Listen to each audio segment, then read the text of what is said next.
నా morning routine అనేది నేను చూపిస్తానండి. నేను పొద్దున్న లేవగానే ఫేస్ వాష్ చేసుకొని కొద్దిగా ఫస్ట్ అయితే రైస్ అయితే ఇలాగా బియ్యం కడిగేసి స్టవ్ మీద పెట్టేస్తాను. తర్వాత హాట్ వాటర్ కోసమని కెటిల్ తీసుకెళ్ళి నీళ్లు పట్టి తీసుకొచ్చి వేడి చేయడానికి కోసమని పెట్టి స్విచ్ ఆన్ చేసి హాట్ వాటర్ అయితే పెట్టేశానండి. చేయాలని నైటే డిసైడ్ అయ్యాను కాబట్టి నైట్ కర్రీ కోసం అని చెప్పి వంకాయ కర్రీ అయితే చేద్దాం అనుకున్నాను. సో వంకాయలు, ఆనియన్స్, వెల్లుల్లిపాయలు, పచ్చిమిర్చి, కరివేపాకు అన్నీ తీసుకొచ్చి అయితే అక్కడ పెట్టుకున్నాను. అండ్ దోశలు కూడా పోయాలి కదండి, అందుకని ఫ్రిడ్జ్లో ఉండే పిండి తీసుకొచ్చి ఈరోజు పొద్దున్న నాకు దోశలకి ఎంత పిండి అయితే కావాలో అంత పిండిని మాత్రమే తీసుకొని మిగతా పిండిని తీసుకెళ్ళి మళ్ళీ ఫ్రిడ్జ్లో అయితే పెట్టేశానండి. ఆ పిండిని అయితే పక్కకు పెట్టేశాను. ఇక నెక్స్ట్ వచ్చి వెజిటేబుల్స్ కట్ చేసుకుందాం అని చెప్పి బౌల్లో అయితే వాటర్ పట్టుకొని వస్తున్నాను. ఇక అవి ఆనియన్స్, పచ్చిమిర్చి కడగాలి కదా, దానికోసం అంటే పట్టుకొని వచ్చాను. పచ్చిమిర్చి అయితే కడిగి హాఫ్ చేశాను. వంకాయ కర్రీ చేస్తే పిల్లలు తినరు కదండి, వంకాయ ముక్కలు తినడానికి ఇష్టపడరు. సో అందుకని మేమైతే చిత్తూరు రాయలసీమ స్టైల్ అయితే వంకాయ పులగూర అని చెప్పి వంకాయలు అన్నీ ఫ్రై చేసేసి ఇప్పుడు చేస్తాను చూడండి, ఆ రెసిపీ అనమాట. ఇలా చేస్తే చిన్నపిల్లలు ఎవరైనా సరే వంకాయ కర్రీయే పులగూర కదా, మొత్తం మిక్స్ చేస్తాం కదా, సో అన్నంలో మిక్స్ చేసేసామంటే అన్నంతో పాటు తినేస్తారనమాట. అప్పుడు వంకాయ తినరు మా పిల్లలు అనే ఫీలింగ్ ఉండదు. అందుకని మా సైడ్ అయితే ఇలా చేస్తారు. వంకాయలు, బెండకాయలు రెండు ఇలాగే చేస్తారండి కర్రీస్. పులుసు కూడా పెట్టుకుంటాము పెద్దవాళ్ళ కోసము. సో వంకాయ పులుసు అయినా గుత్తొంకాయ అయినా ఏదైనా సరే మన పెద్దవాళ్ళ కోసం అయితే చేసుకోవాలి, చిన్నపిల్లలు అయితే తినరు. సో పిల్లల బాక్స్కి కదండి, అందుకని చెప్పి నేను పెద్దవాళ్ళకు కూడా బాగుంటుంది కర్రీ. కాకపోతే నేను కొద్దిగా కారం తక్కువ వేసి చేశాను, చిన్నపిల్లలు తినేది కదా అందుకని చెప్పి. ఇందాక టమోటాలు తెచ్చుకోవడం మర్చిపోయానండి, అందుకని మళ్ళీ వెళ్ళి టమోటాలు తీసుకొచ్చి వాటర్లో వేసేసాను. సో ఇక ఆనియన్స్ అన్నీ పీల్ తీసేసి, ఆనియన్స్ కూడా పొడవుగానేనండి, సన్నగా కూడా ఏం అవసరం లేదు. కుక్కర్లో ఫ్రై చేసేసి ఒక 3 విజిల్స్ పెట్టేసామంటే చాలు, కర్రీ ప్రిపేర్ అయిపోతుంది. సో ఇక అందుకని చెప్పి ఆనియన్స్ కట్ చేసుకుంటున్నాను. పచ్చిమిర్చి, ఆనియన్స్, టమోటాలు కట్ చేసుకుంటున్నాను. ఆనియన్స్ అయితే ఇలాగ కట్ చేసేసుకున్నాను. తర్వాత టమోటాలు కూడా కట్ చేసుకుంటాను. సో ఈరోజైతే అన్నము, వంకాయ కర్రీ బాక్స్లో పెట్టేసి స్నాక్స్ వచ్చి ఒక హాటును ఒక ఫ్రూట్ పెడదామని చెప్పి అనుకున్నాను. అక్క లేదు కదా, షిరిడీకి వెళ్ళింది. సో నేను చేస్తున్నాను. యాక్చువల్గా అక్క ఉంటే నాకు ఈ పని ఏది ఉండదు, అక్కే చేసేసుకుంటుంది పాపం, నాకేమి చెప్పదు. సో అక్క లేదు కాబట్టి నేను బాక్స్ ప్రిపేర్ చేస్తున్నాను మా అక్క వాళ్ళ పిల్లలకి. మా ఇంట్లో అయినా నేను బాక్స్ ప్రిపేర్ చేస్తానండి, మా హస్బెండ్కి, మా మరిది గారికి. సో ఇలాగ టమోటాలు కట్ చేశాను, ఎక్కువ అనిపించింది. ఒక టమోటా కట్ చేసేసి ఇక మానేసాను అన్నమాట, మిగతా 2 పక్కకు తీసి పెట్టేశాను. ఇవి ఎక్కువ అనిపించేసింది, అందుకని పక్కకు తీసి పెట్టేశాను. నెక్స్ట్ వచ్చి వెల్లుల్లిపాయ అక్కడ ఉంది కదా, ఈ వాటర్ పోసేసి మళ్ళీ నేను ఇంకొన్ని వాటర్ పట్టుకొని అయితే వచ్చాను. ఎందుకంటే వంకాయ ముక్కలు కూడా కట్ చేసేసి పెట్టుకుందామని. సో వాటర్లో వేస్తే చేదు వస్తుంది అంటారు కదా అండి వంకాయ కర్రీకి. సో అందుకని దాంట్లో కొద్దిగా ఉప్పు, కొద్దిగా పసుపు అయితే వేసి దాంట్లో వంకాయ ముక్కలు అయితే కట్ చేసి పెట్టుకుంటాను. ఇలాగా వంకాయలు అయితే ఓపెన్ చేశాను కవర్లో, చూస్తే చాలా ఉన్నాయి. సో పర్లేదులే, 3 times ఉంటుంది కదా. ఇప్పుడైతే ఆఫ్టర్నూన్ అన్నంలోకి తింటారు, మార్నింగ్ చట్నీ చేశాను దోశలకి. సో నైట్ కూడా టిఫినే తింటారు కాబట్టి టిఫిన్లోకి కూడా సరిపోద్ది, నైట్కి మా ఆఫ్టర్నూన్కి సరిపోద్ది అన్న ఆలోచనతో మొత్తం వంకాయలను అయితే వండేసాను అనమాట. ఇంకా ఈవినింగ్ ఈరోజు పొద్దున్ననే మా అక్క కూడా వస్తుంది షిరిడి నుంచి. సో అక్క, బావ కూడా వచ్చేస్తారు కాబట్టి అందరికీ కావాలి కదా అన్నట్టు ఇంకా చేసేసాను చాలా కర్రీయే. ఇలాగ కట్ చేసి అయితే వీటిలో పెట్టేశాను. అన్ని వంకాయలు కట్ చేసి వేసుకోవడానికి వాటర్ సరిపోలేదు, అందుకని చెప్పి ఇక నేను కొన్ని వంకాయలు అయితే ఆపేసి ఇవి ఫస్ట్ వేసిన తర్వాత మళ్ళీ మిగతావి కట్ చేసుకొని వేసాను. మిగతా అంటే ఎన్నో కాదండి, ఒక 4 అనమాట. సో ఇలాగైతే నా మార్నింగ్ రొటీను ఇదే, ఫస్ట్ టైం షేర్ చేసుకుంటున్నాను. ఇంకా ముందు వచ్చే వ్లాగ్స్లో ఇంకా మంచిగా షేర్ చేసుకోవడానికి ట్రై చేస్తానండి. ఇప్పుడిప్పుడే కదా యూట్యూబ్ ఛానల్ పెట్టాను, సో నాకు కూడా తెలీదు ఎలా ఎడిట్ చేసి ఎలాగ పెట్టాలి అనేది. అన్ని విషయాలు అయితే షేర్ చేసుకుంటానండి. యాక్చువల్గా అయితే మాది రాయలసీమ, పెళ్లి చేసుకుంది అయితే వెస్ట్ గోదావరి అనమాట. సో నాకు ఆంధ్ర వంటలు కూడా వచ్చు, అండ్ మా రాయలసీమ వంటలు కూడా అయితే వచ్చు అనమాట. సో 2 రెసిపీస్ కూడా షేర్ చేసుకుంటాను. మా అక్క వాళ్ళ ఇంటికి వచ్చినప్పుడు అయితే రాయలసీమ రెసిపీస్ అన్నీ షేర్ చేసుకుంటాను. సో కుక్కర్ అయితే పెట్టాను, పెట్టిన తర్వాత స్టవ్ వెలిగించేసి ఆయిల్ వేసేసాను. ఆయిల్ వేసి కొద్దిగా వేడైన తర్వాత ఆయిల్ అయితే వేసాను. ఆయిల్ వేడైన తర్వాత ఏం చేశాను, అప్పటిలోపు ఆయిల్ వేడవుతుంది, అటుపక్క అన్నం పెట్టాను. సో పాపలు వేస్తే పాపకు పాలు ఇవ్వాలి కదా అని చెప్పి నేను పాలు కూడా పెట్టేశాను సిమ్లో, వేడవుతూ ఉంటుందిలే అని చెప్పి. తర్వాత ఆవాలు అయితే వేసానండి. కొద్దిగా ఆవాలు వేసి తర్వాత జీలకర్ర వేసాను.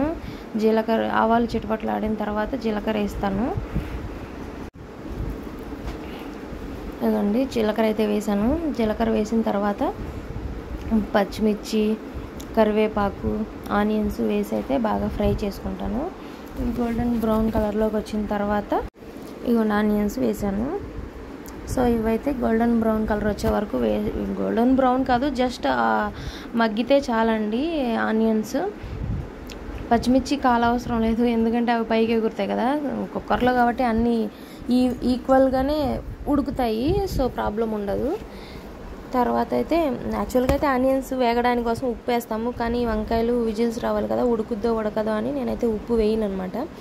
సో ఇంకా ఇది ఆనియన్స్ ఫ్రై అయ్యేలోపు అయితే నేను వెల్లుల్లిపాయలు అయితే ఒలుచుకుంటున్నాను అనమాట. అన్నీ ఒక పాయ మొత్తం వేసేస్తానండి, బాగుంటుంది టేస్ట్, అందుకని చెప్పి అనమాట.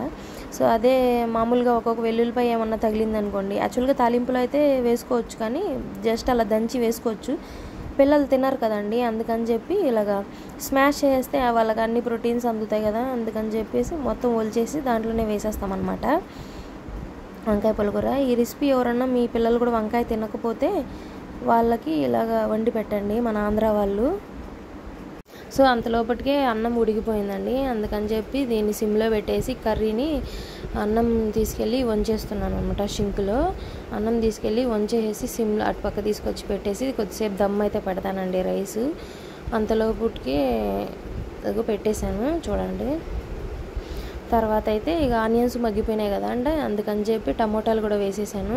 కట్ చేసి పెట్టుకున్న టమోటా ముక్కలు వేసాను. వేసిన తర్వాత ఈ టమోటాలు బాగా మగ్గాలంటే కొద్దిగా పసుపు అయితే వేయాలన్నమాట.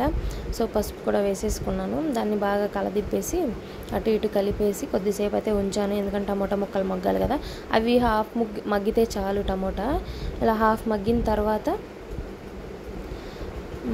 ఇవి వంకాయ ముక్కలు ఉన్నాయి కదండి, అవి వేసేస్తాను అంతే. ఇంకా దీంట్లో కారం, ధనియాల పొడి ఏమీ వేయవసరం లేదనమాట.